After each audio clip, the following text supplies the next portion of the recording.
वंदे मातरम का खोया हुआ सम्मान फिर से बहाल कर दिया गया है। इसके लिए मैं माननीय प्रधानमंत्री जी को और गृह मंत्री जी को धन्यवाद देता हूं, सरकार को धन्यवाद देता हूं कि संविधान लागू होने के 75 साल के बाद ही सही, लेकिन वंदे मातरम का सम्मान फिर से बहाल कर दिया गया है। अब पूरा का पूरा जो 6 अंतरे का वंदे मातरम है वो गाया जाएगा, स्कूलों में प्रतिदिन गाया जाएगा। वंदे मातरम गाने का समय निर्धारित कर दिया गया है कि 3 मिनट और 10 सेकंड में गाया जाएगा। वंदे मातरम की धुन निश्चित कर दी गई है। वंदे मातरम गाते समय सब लोग खड़े होकर गाएंगे।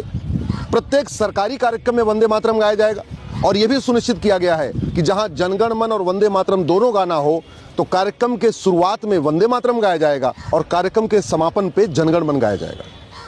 यह बहुत ही आवश्यक था। पूरा का पूरा स्वतंत्रता का आंदोलन वंदे मातरम भारत माता की जय से हुआ था।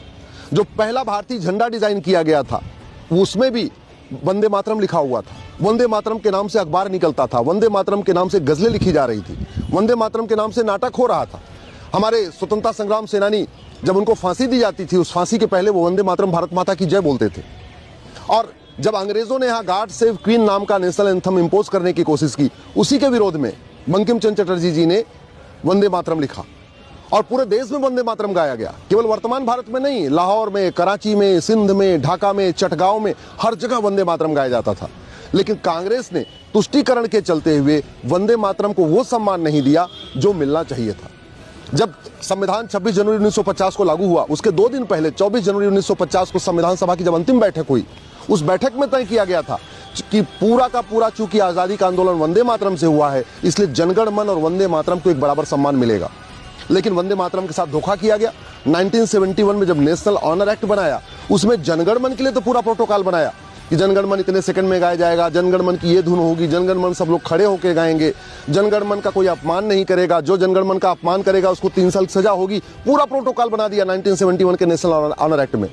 लेकिन वंदे मातरम को छोड़ दिया गया। नतीजा ये हुआ, कोई 2 मिनट में वंदे मातरम गा रहा था, कोई 3 मिनट में वंदे मातरम गा रहा था, कोई आधा वंदे मातरम गा रहा था, कोई पूरा वंदे मातरम गा रहा था, कोई किसी धुन में वंदे मातरम गा रहा था। सबकी धुन भी अलग अलग थी।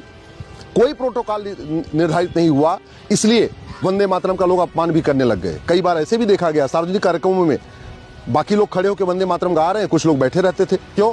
क्योंकि सरकार ने इसके लिए प्रोटोकॉल नहीं बनाया था। अब गृह मंत्रालय ने प्रोटोकॉल जारी कर दिया है और प्रोटोकॉल में सभी राज्य सरकारों को निर्देश दिया गया है कि वो वंदे मातरम का पूरा प्रोटोकॉल फॉलो करें।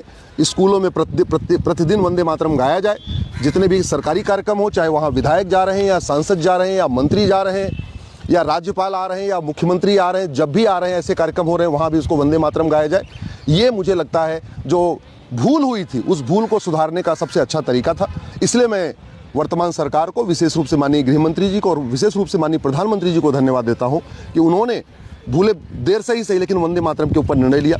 मैंने 2017 में PIL फाइल किया था कि वंदे मातरम को वो सम्मान दिया जाए जो हमारे संविधान निर्माता चाहते थे।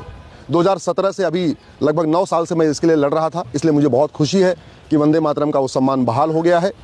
अब केवल एक काम रह गया है कि नेशनल ऑनर एक्ट में संशोधन करना जरूरी है, क्योंकि पूरा प्रोटोकॉल तो बन गया, लेकिन जो लोग प्रोटोकॉल नहीं मानेंगे उनको सजा का प्रावधान नहीं हुआ। सजा का प्रावधान तभी होगा जहां 1971 का नेशनल ऑनर एक्ट है, वहां पे जनगण मन के साथ साथ वंदे मातरम को भी जोड़ दिया जाए, जिससे कि जो वंदे मातरम का अपमान करे, जो वंदे मातरम पूरा न गाएं, जो वंदे मातरम गाते समय खड़े न हो या और भी किसी तरीके से अपमान करें, उनको भी वही सजा मिले जो जनगण मन न गाने पे होती है, जनगण मन का अपमान करने पे होती है।